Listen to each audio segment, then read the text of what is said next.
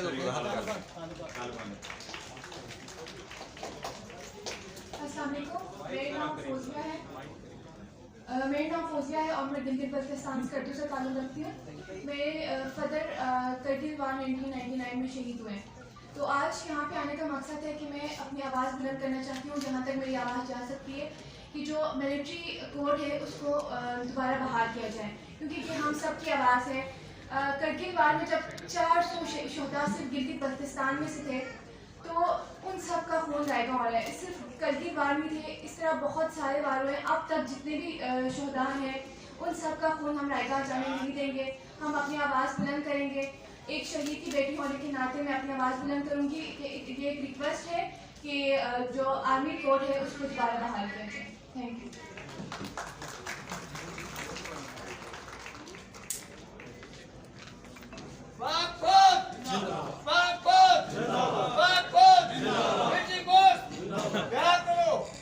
السلام علیکم. myself Muhammad Jamshed from Air University mechatronics engineering. میرے والد صاحب عبدالقیوم شہید پاکستان ایئر فورس سے تھے جو کہ 2013 میں شہید ہوئے. میں آپ لوگوں سے کوئی اس طرح ایک فارمل ڈسکشن نہیں، میں آپ لوگوں سے اپنے دل کی چند باتیں شیئر کروں گا کہ جب سے ہمیں اس افسوسناک واقعہ جس کو اگر ثانیہ قرار دیا جائے تو کم نہیں ہے، جو کہ سپریم کورٹ نے اور ان کے ججز نے ہمارے سامنے رکھا. میں اگر اپنے والد کا ذکر کروں، تقریباً 2013 میں بلوچستان میں انہوں نے جام شہادت نوش کیا، جو کہ ایک بم دھماکے کی وجہ سے ہوئی ان کی شہادت. تو اس شہید نے، ادھر جتنے یہ لوگ یہاں پہ اکٹھے ہوئے ہیں، اس شہید نے تو اپنے ملک سے، اپنی قوم سے جو وفا کرنی تھی وہ تو وہ لوگ کر گئے. اس قوم میں جو اس شہید سے وفا کرنی ہے وہ اس قوم میں بالکل بھی نہیں نظر آ رہی.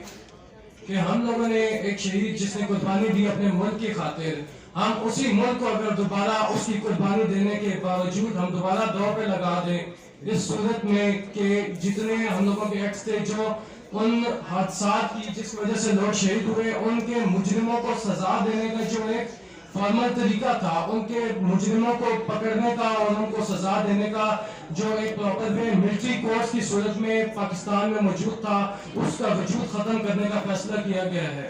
یہ چیز مترادف ہے بالکل اس کے کہ جو لوگ ان حملوں میں یا ان واقعات میں ملوث تھے، مجرم تھے، ان لوگوں کو کھلی چھوٹ دے دی گئی ہے کہ اب ان کو کوئی ملک میں پوچھنے والا نہیں ہے.